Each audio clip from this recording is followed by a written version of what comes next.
So welcome to the Node.js NAPI community team meeting for September 13th, 2013. And as always, we will start by looking at our milestones and then close out with any other discussions that we need. So I'm going to share my screen. There's milestone 10. Okay, so I was talking, Anisha's actually a student who is on, working for IBM. She's still a student on call, but she has a class that conflicts, so she won't be able to show up. I was looking at the SQLite NAPI port with her before.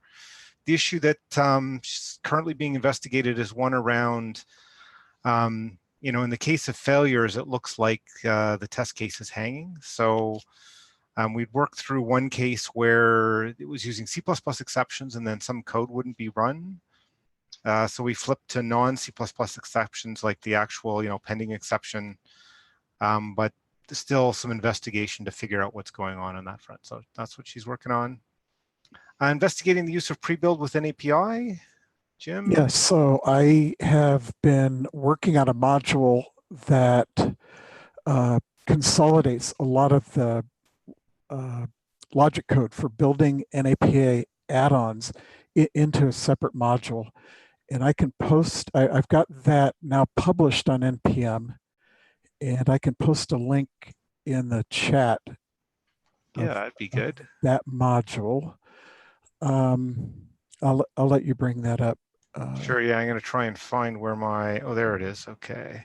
Hey, Michael, by the way, sorry to cut in. I think Arnesh is in the lobby. Okay, perfect. Let me find, I'm going to stop sharing for a second. Okay. Then I can actually find that more easily. So, okay. Panelist, good.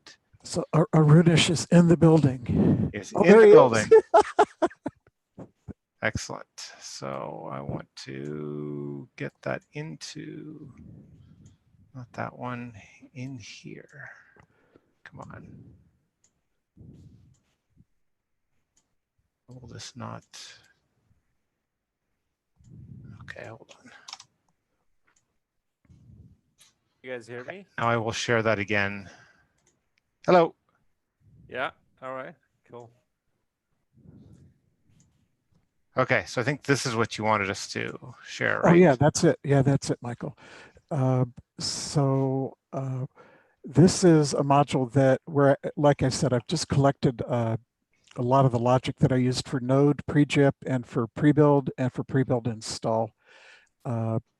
So this is now, it's published on NPM, but I have a pull request in for our own project, and I'm waiting to get approval from another staff member before I can land the branch that we're looking at now. So what do you mean in okay. Our own project? Okay, so this project, I've got this on a branch. I've got to get this landed onto master.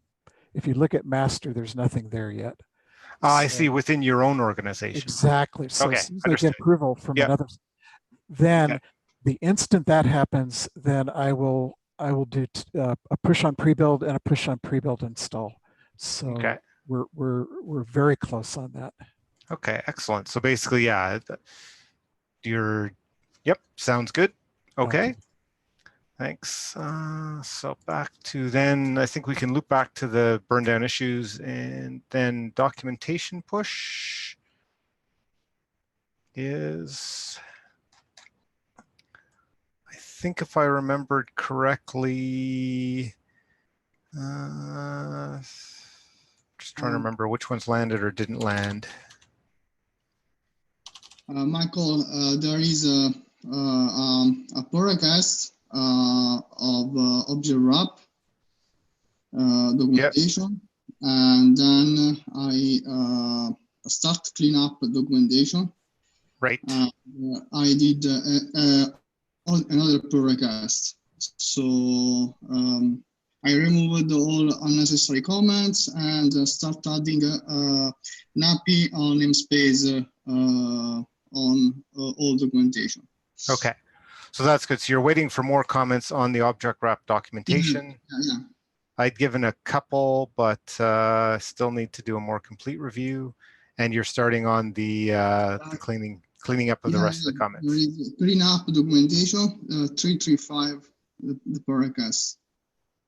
Okay, so that's 3.3. Okay, right, this one right here. Okay. Right, okay. And that's probably an easier review even than the other one, so it's good. Does the one need to land before the other, or? I want to do another pass, and then I comment on the paracast that I'm ready to land. Okay, you mean this particular one? Yeah, okay. Okay, so basically that one you want to do another pass, then you'll let us know and we can review and hopefully land it. Okay. And it doesn't necessarily need to, like, the object wrap documentation could land after that? No, because in object wrap I already did the all necessary update.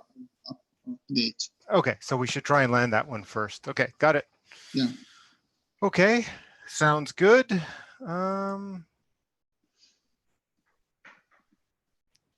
Platform specific type operator. Okay. Right. So back to that's okay. So that sounds good. So making good progress there. Let's look at milestone 11 then.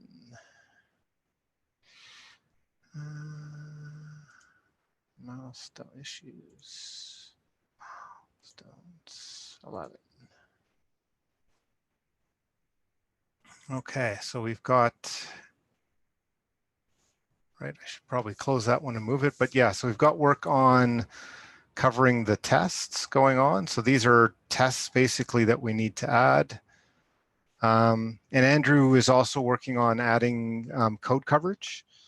So using gcov similarly to what we do in core, he's working on what will be a PR to give us a, an NPM coverage target that will let us, get actually specific, even more specific. I think this information is pretty good to start with in terms of like anybody who has time to go and start adding tests. These are where we need to add tests. But we can then once we get there, use the test coverage to even get into more specific coverage. This one, I think, since we don't have Gabriel, so discuss how we should advocate the use of badges in our documentation. I'm thinking we should leave that till we have Gabriel here, unless there's any questions. I know the PRs have already been, there's been some PRs opened in the repo in terms of doing that. I don't know if there's too much else to discuss. No, I just read an issue that Gabriel opened on the Node API. Yeah. He said that after the PR on the main repo will be approved, we need to add the badge on Node API repo. Right. Sounds good. Okay. Right. Document limitations, the API stability by any API. That I think there's been a number of PRs. And so this one, I have to go. I don't know if they've landed in Node Core yet, but I've certainly seen them. I think I've chimed in on them. So I think we're making progress on that front, unless anybody else has more specific info, remembrance on where those are at. I remember. Sorry, what was that? It's landed in Node API. Okay. We Gabriel already did this. Okay. So both Core and Node add-on API? In Core, I don't know. In Node API, we landed. Okay. Let's actually just take a look. We could take, so GitHub, Node.js Node, PRs, and API.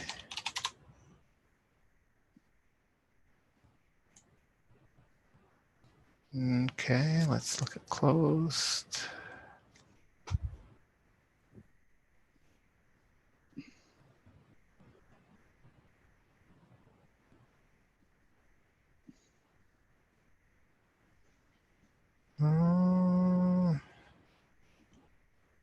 Okay, I don't see it there yet. For some reason, I thought I'd seen one, but we'll leave it open for now. Need to check if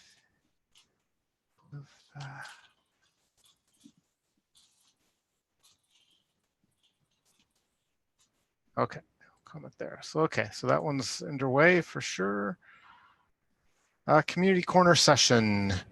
So let's see. It was submitted, it's on the schedule. So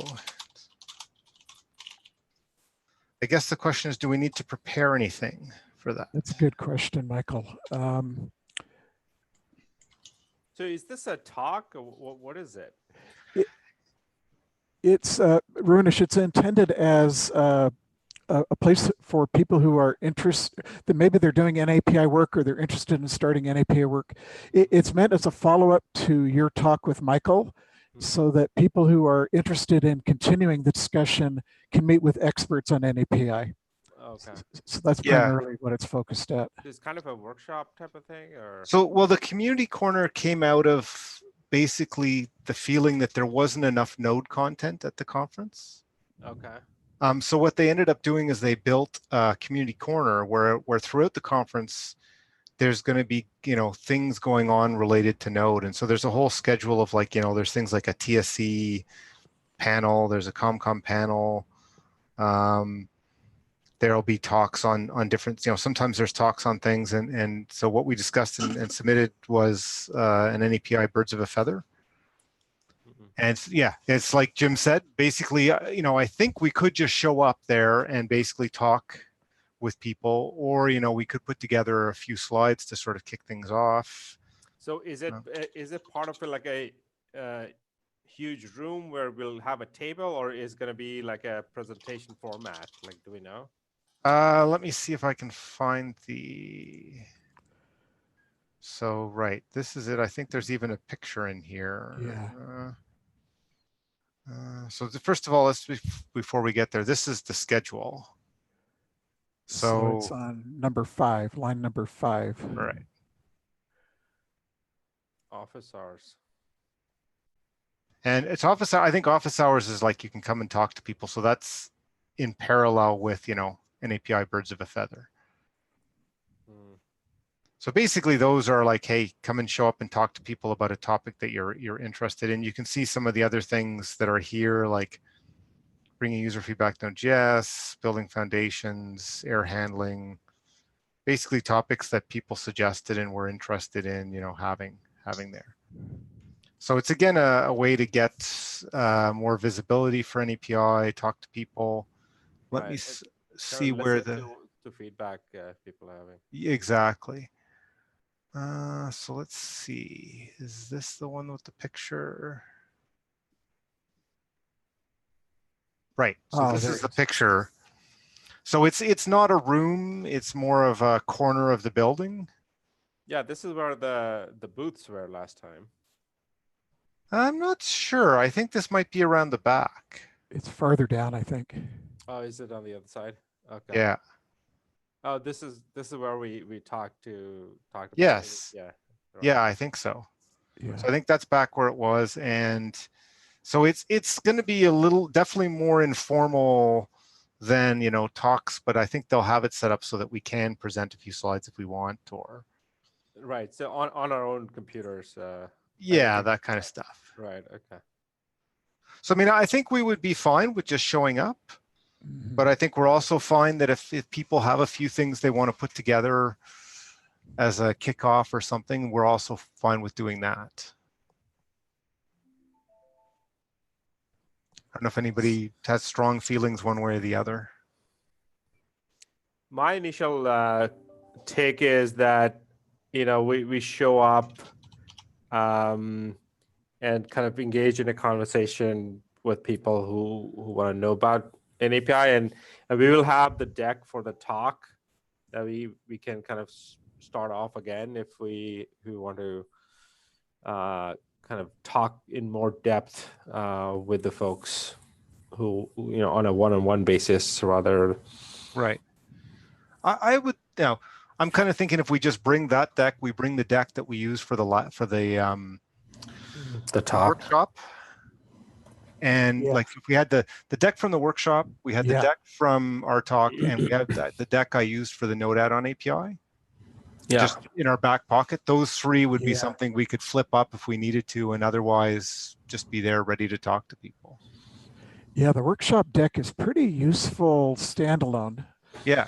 As a resource for people. It's got a lot of good resources on it for people. Yeah. So maybe even that's the one we start by putting up. Yeah. And we can switch to one of the other two if we think. But yeah, it can just be sort of there with maybe we'll pick the page we think is the most interesting, like the resources page. Mm-hmm. And we can flip back to some of the others if the conversation goes there. Yeah. And then we can share that link with people who need to take it home. Yep. Yeah, that sounds good. Yeah.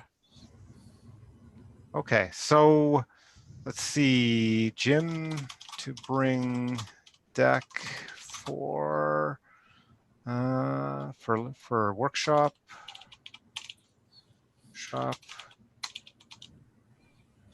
We'll start by displaying, just so we don't forget these good ideas.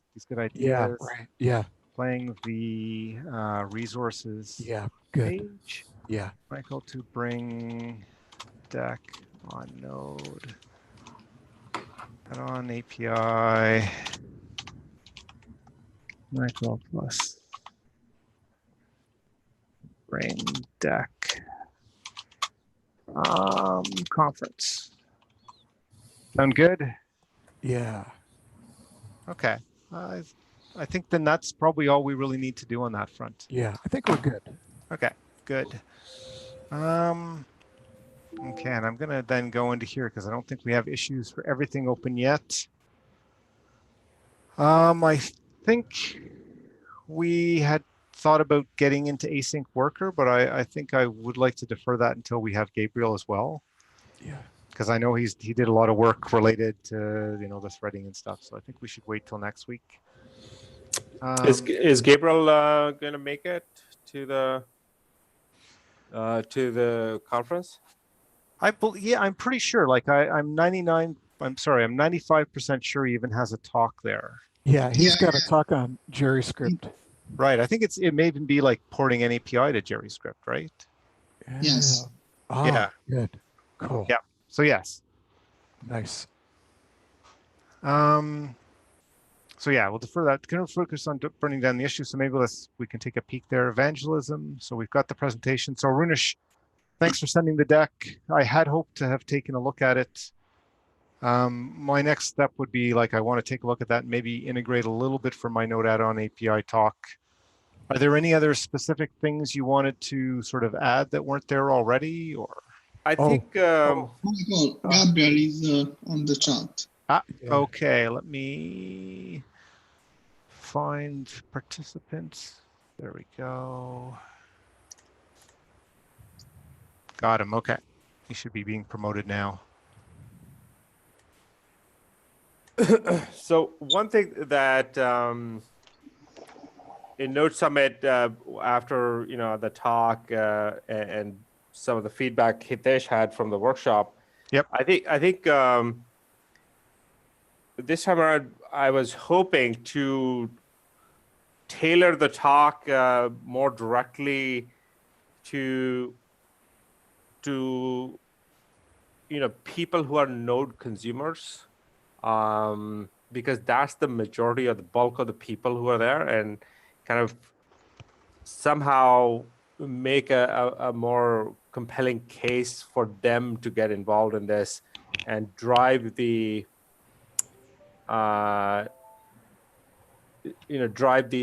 adoption through them, make them ask for an API modules. I mean, I tried to do that a little bit, but maybe we should think of more ways to land that message to the audience. Right. Because now, if we understand the audience in these conferences, majority of them are, just Node users, and somehow we need to sell the benefit to them.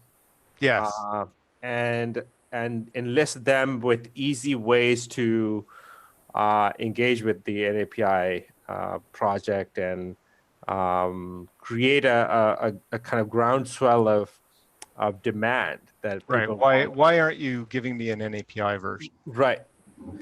And I think that should be kind of our main messaging in my mind. Okay. I think we still need the context. Yeah. I mean, And- we should talk about, yeah. why we did it, and here's, Yeah. the technical merits and all that.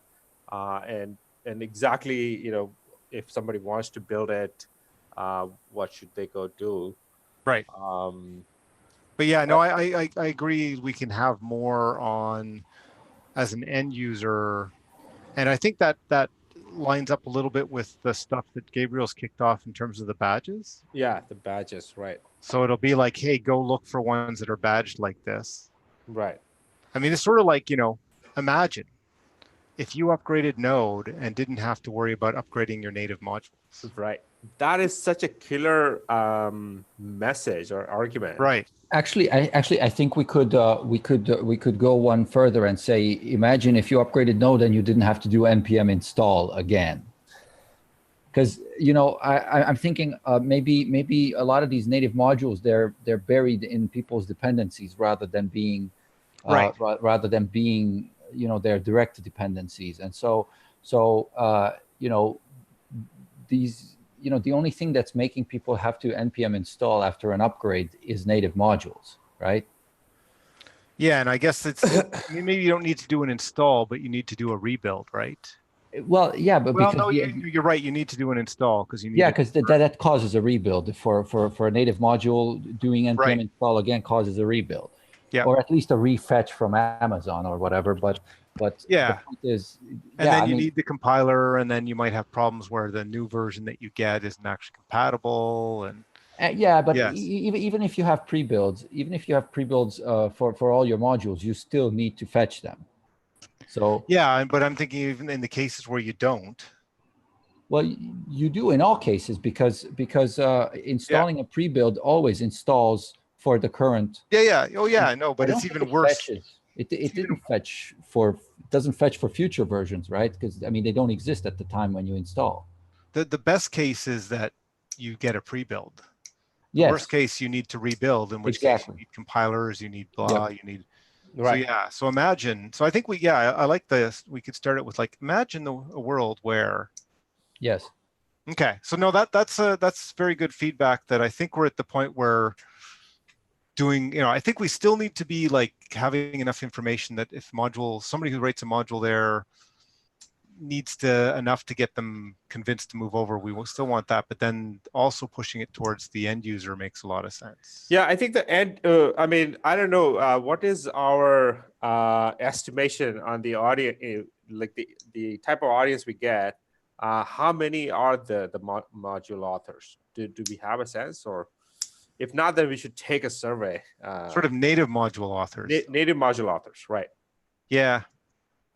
Well, and those that use native modules in whatever framework they provide, because I mean there are those in between. They are consumers of native modules, but are themselves authors of JavaScript modules. So and basically they're the ones essentially driving the adoption because they are consuming the native modules. And so if we can convince them to depend on NAPI modules, then the rest of the ecosystem should take care of itself, right? No, that's exactly the point. Exactly the point, right? We need to.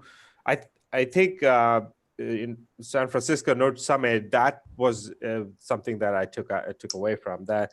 In order for this to really get mainstream, our messaging has to change to address the consumer side of this, and talk about values that they gain by wanting an API, and then what can they do? What are the simple steps they can take to create that demand? Right, and I think it's actually. We can also sort of transition to that being like, now as we see more modules being created, right? this is the okay. How many badges we will be having by the time? Well, number of NAPI versions plus 1 for experimental. Those are the number that you can use, not the number that modules that will have badges. Yeah, I was asking about like how many modules will have badges. I know Nicola, you have a couple that you own, or do you have modules that you own? Yeah. I have two modules in production now and published, and I'm writing other 2. So yeah, I can use the badge. So how many badges can we get? Like Anna has a few. We can reach out to her. Maybe a screen, a slide deck showing that these are this is how you should look for. And right. If we have like a substantial number, that'll be great. Yeah, we only have 2 or 3 weeks. I think it's worth trying to get as many as we can, but I'm not sure that that'll be as big as we'd like yet. But whatever we have, I think that will be a powerful message that, hey, this is what you should look for when you're so the badges today we have for individual modules, right? Is there a way to indicate that a high level module is dependent on an API module? No, I don't think so. That would be really hard to compute. All right. Yeah, we need the modules to be tagged some way, and then you could build a tool that tagged them. But yeah, there's just no way around it. It's just going to have to percolate through the system. But that's why I was saying, like, we should target folks, not necessarily like application authors, right? Because there's like in between layers between the native module and the application. Because often I would imagine an application doesn't directly consume native modules, and they may not even know that there is a native module in the background. The only thing they know is that they have to npm install every time, otherwise otherwise the application breaks, Right. The fact that it breaks with the nature of the error message, where the module version is a mismatch, they don't care. It's an error message. They need to, and they know that npm install fixes it. Yeah. No, I completely 100% agree with that sentiment, that if you start with this saying, imagine a world that you don't have to do npm, and everybody will get that. Everybody will get that, right? So what is the action that they can take? What should we tell them that, hey, if you want to live in this world, go look for these modules. Yeah, go look for the modules with these badges. Right, but if they're using, let's say, I don't know, Lodash will not have this. But if it is depending on some lower level module that has, so as a user, they will not understand, right? What is the action that we will recommend to them? Honestly, what you're asking for, I think, would translate into us asking of npm something, asking them to filter dependencies by their usage of an API, and then you could specify, I don't know, in your package JSON something that fail if you introduce an API dependency. That would be the surefire way of doing it, and then people could audit their own system, saying npm -- nappy only or something install, and then that would fail if one of the modules was not an API. That would be the way to go ultimately, but that's pretty big buy-in that we would need. npm is not going to do anything. I talked to what's the other guy's name? Isaac? No, who's the co-founder? I forgot his name. Yeah, I think spoke at the last conference. Yeah, he and I talked about a few things. He seems to be just he was wanting to talk to me mostly because Microsoft could help them out with the money and all that. But, Right. Okay. Well, you know, I'm thinking like maybe we can write a script or something that people can drop into their directory and run locally. that is right. So that's what I was thinking. Like, is there a way that we can say, well, if you want to live in this world, you know, make sure that you figure this out, and this is a script, and it can tell you if these are not. Yeah, exactly. Because well, here's a call to action. Then, you know, go to your application's root directory, drop in the script, run the script, which basically does npm ls pipe grep with some smart grep, and then start filing issues on all the modules that are left after the filtration. Because those would all be native modules which are not an API. Right. And then, you know, we're basically unleashing hordes of... No, we should. I mean, this is how we need to hack the system, because, you know, we are kind of, we will keep improving the whole damn thing. Yeah. And we need to somehow create some sort of demand. And only then people will notice.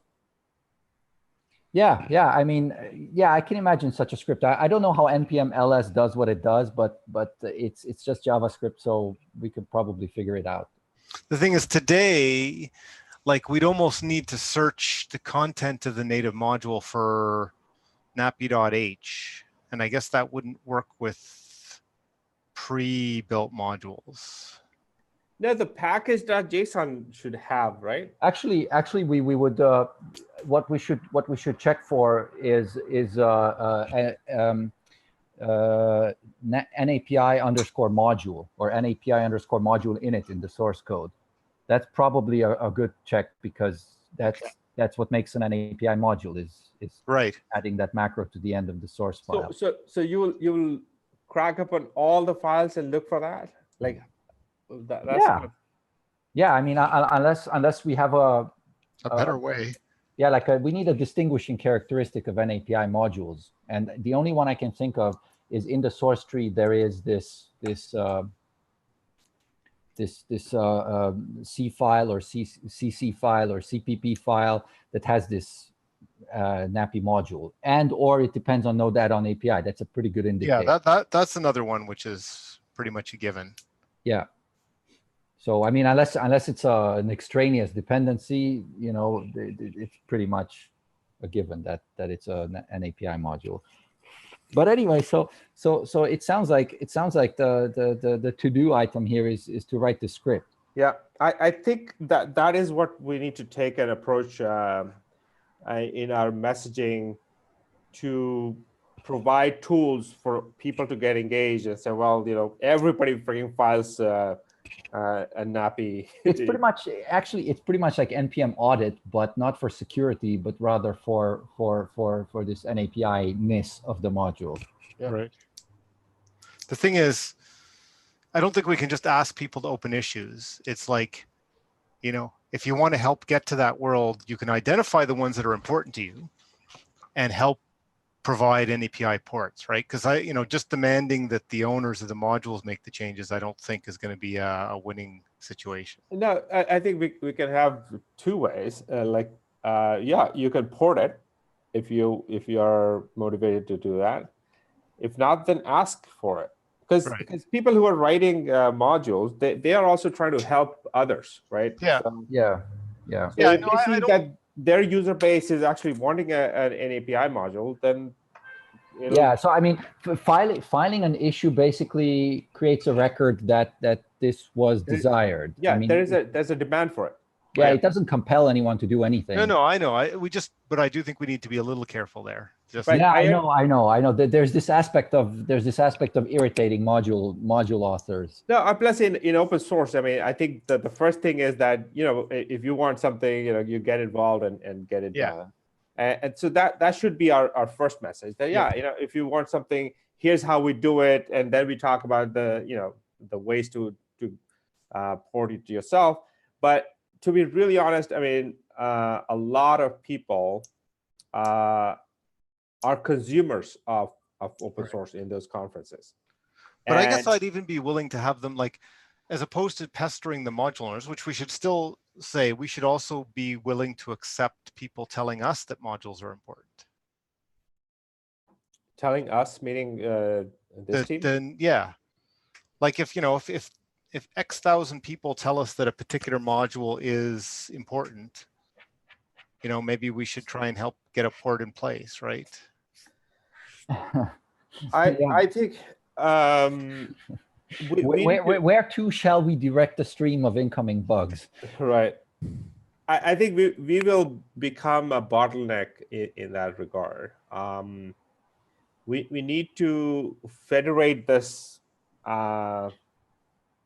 request to the people who can take action on it. There are two people who can take action on it: the owners of the module, or the ones who need a more stable world for themselves, right? Nicola is a great example for that. I mean, he needed something, Sure. and he found a way to do it. He did it. Yeah. I am less certain of finding a lot of people like Nicola there. But if they are, we certainly should provide messaging to them. Yeah. But majority of them will not be that, and by the chance of we having a platform to go speak to people, we need to understand the audience we are talking to, what their time constraints are. I may have an idea. If we're talking about GitHub issues, which in 99.999% of the cases we are, then we could ask them to CC Node.js at Node.js/and-API, and the issue may be against whatever repo. It need not be one of our repos, and we will be aware of the issue because we will have been CC'd on it. So yes, we will get the flood, but the issue will be in the right place. Yeah. That's okay. I think that's at least a good thing to include as well. Yeah, because then when we do have this flood of incoming mentions, then we can look at the modules and we can prioritize them and maybe react with a comment or maybe even a pull request against the module in question. Yeah, I like that. Okay. Yeah. No, that works for me. Yeah. Okay. So then we write the script, we identify the modules, and then we ask people to file issues and CC us on the original post. Is there an existing way to find out a list of native modules versus non-native modules? Because I'm just thinking fallback path. At very least, if we could say, here's something that lets you identify the native modules in your tree. Oh, no, I don't. The only way, which is not surefire, is to check whether the package.json has like a binding.zip or binding or it has a field that's set to true if there's a binding.zip, but the field is optional. So I think NPM's API, we would have to use NPM's API for that, because if I remember correctly, NPM does after it reads the package JSON, it augments it with findings that it makes using all kinds of like file existence checks and so forth. So the package.json does not live verbatim inside NPM. It becomes augmented. So there is a step after which the binding flag is set to true, even if it wasn't set to true in the original file. But that means we would have to run parts of NPM. Right. So here's the Stack Overflow suggestion. Where's my chat gone to?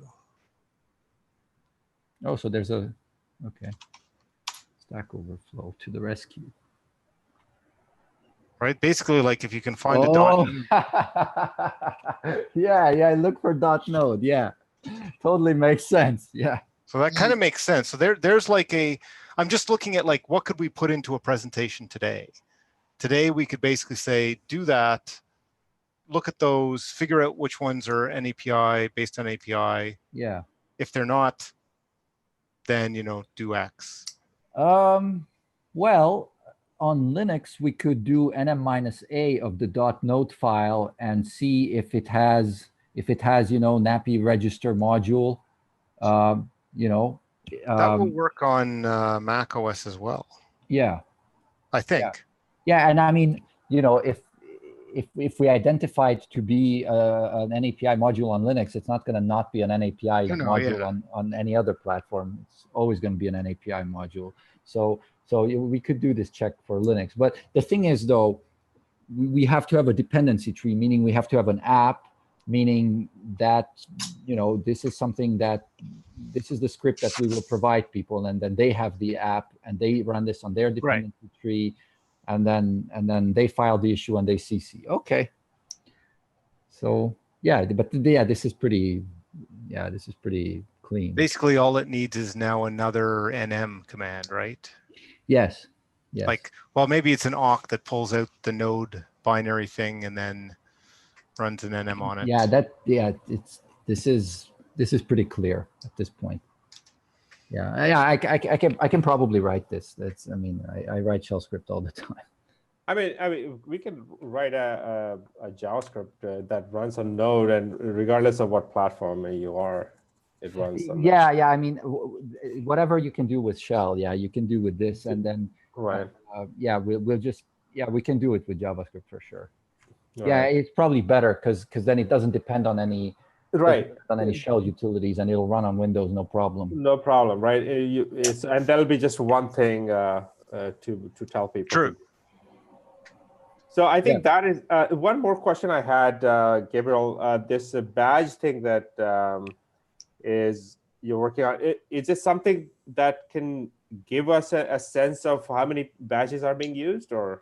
No, I don't think so. No, I mean, we could probably ask like shields.io if they have any trackers, but it's probably going to be unreliable because it's just basically, it just converts a string to an SVG file. That's all. And people display the SVG file in their README MD. So it's not. So the SVG file is being pulled from a URL, or yes. So like, the URL can be tracked then, right? Yes, well, but that's the source for the URL, not who's using it. Yeah, and we don't control it, right? Because it's like shields.io. They are a website. I don't know who they are, but they provide free badges, and you can type whatever in the badge, and it'll create a badge that looks like a badge, and it contains your string. So it's not really. Yeah, we don't control the source. One of the features on shields.io is that they say they do no tracking. Oh, okay. So intentionally no tracking. Correct. Okay, good. So, well, good and bad for us, I guess. But yeah. But yeah, I guess we will track by way of the script, and then by way of spreading the message. There's just no other way. I don't think. Yeah, I think we should do actually another call to action could be to have people let us know by way of an issue that I just ported this module, check it out, or something. I'm not sure if that's worth the second flood of issues, but I think that would be. Like, I don't know that we have. I mean, I hear indirectly that different ones have been ported. Yeah. Or somebody wrote a module unit in API, but I don't think we have so many in a list that says, like, if 5,000 people posted an issue, I think I'd be happy. Yeah, true, yeah, okay. So that's another call to action we can leave. Yeah, is to just open an issue on, I don't know, ABI stable node or something. Yep. All right, that's good. No, I think this is good. And let's kind of keep ideas flowing in how else we can get these guys excited about it. Yeah. So yeah, I'm hoping this afternoon to take a quick pass. I'll do some tweaks, put some placeholder slides in, send it back to the rest of the team so that people can take a look and keep coming up with ideas from that. Cool. Okay. Now I think I'll get cracking on that script. Yeah, that'll be great. If you're volunteering, we are very happy. Okay. Are you gonna be able to make it, Gabriel? Yes, it is official. I will be there. Barring some major disaster, I should be there. Because you have a talk, right? Like, you have a talk on Jerry script and porting an API to it. Yes. So I I will saw be. somewhere your name listed as pending. Like, I'm like, why? Ah, okay. Yeah, yeah. I mean, I'm very careful about qualifying my presence anywhere, especially if somebody else has to pay for it. But now it is official. Okay. Good. Okay, so the breakout session at the Collaborator Summit's the next thing on the list when we have just a few minutes left. We are on the list, believe. We just pretty sure. Schedule. Where's schedule? Right, so here's the agenda.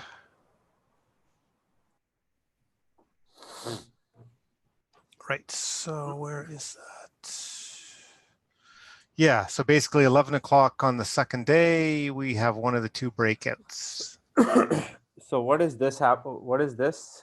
This is the Collaborator Summit. Yeah, so like breakout, like you get a table and have people get together and talk about it? Yeah, it's basically, you know, like a working group might get together to talk about a particular topic. So at the same, you know, in parallel, it looks like, you know, there's internationalization discussions going to be going on. So this one is, you know, Jim had suggested that we actually delve into the code and how people can contribute. Absolutely. This is so the place to do it. Yeah, it's basically like, okay, here's, you know, I think basically we want to walk through, and you know, node_API.h, the .h's and the .cc's, as well as the Node add-on API INLs, and you know, those two things basically, and say here's what they look like, and give people an idea of what's going on in the different areas. Sorry, go ahead. I don't know if we need to prepare anything for that. I was thinking maybe float the idea of have someone port this begin 64 array, because Anna requested changes on my pull request for this unsafe in 64 thing, saying that there is this begin 64 array which is in stage 3 now, and it's already implemented in V8, and so maybe we should write an API for that instead, and then we don't need this unsafe in 64 conversion thingy, because people can just transfer them in bulk like they can the smaller integers. So that would be like a concrete example of here's how we can move an API forward. Okay, and then that could be like, yeah, if there's basically you know, the question is, do we want to put together a few slides, or do we want to basically just walk people through the code and, you know, like make that as an example of something that you could do? I mean, Node add-on API, there's a bunch, you know, there's a bunch of things that aren't in Node add-on API that are in the core APIs, right? Yes. Yeah, I mean, having people add coverage to Node add-on API, like add an API coverage to Node add-on API. Yeah, that's definitely a worthy cause. Coverage and test coverage is yes. And, you know, if we have the actual test coverage tool working by then, that would be a good way to drive that. Yep. I'm just not sure, like, is it worth us putting time into a presentation, or is it just, you know, if we get there and walk people through the code, is that going to be good enough? Yeah, I'm thinking, you know, I don't know how many people would actually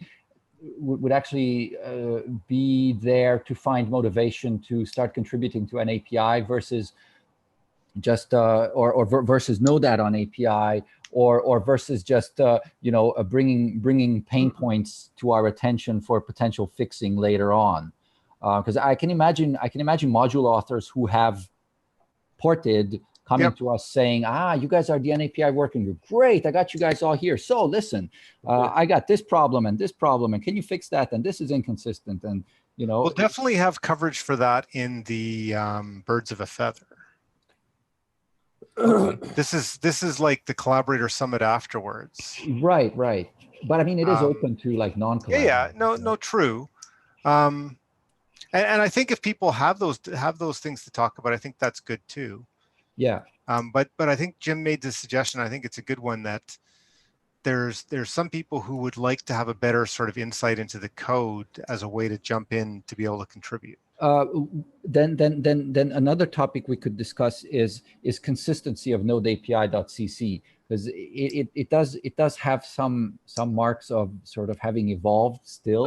Yep. So I'm thinking things like we have this principle where we don't simply return a value, we return a value by way of nappy set status and nappy clear last error, nappy set last error, and maybe we missed a few spots. Yep. And we could have folks help us out with which APIs should have this capture last error, rethrow last error bracket around them.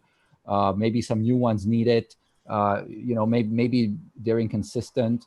I'm especially thinking that, if I remember correctly, I did see some places where we do have this bracket where we catch the last error, but then we return some other kind of status in the middle of the function. And so how do we reconcile that? So making the implementation more consistent might be another topic for this. Right. So and then by way of raising this topic, we also point out the sort of the principles with which we wrote this, Sure. which are not evident in the header. Like, I mean, yes, everything returns a nappy status. That's public.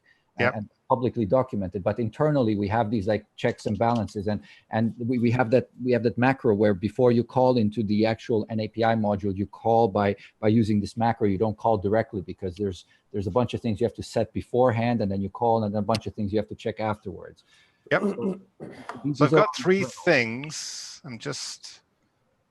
So I think it sounds like we should spend a little bit more time. I think we're out of time today, though, to define what we're going to put on the agenda there. Yeah. So I captured those 3 things. I think if we can use that issue to build up, and maybe we just have a couple slides that say, here's our agenda. And then we need to be ready to walk through those files, right? Yeah. I'm going to make that labels, milestone.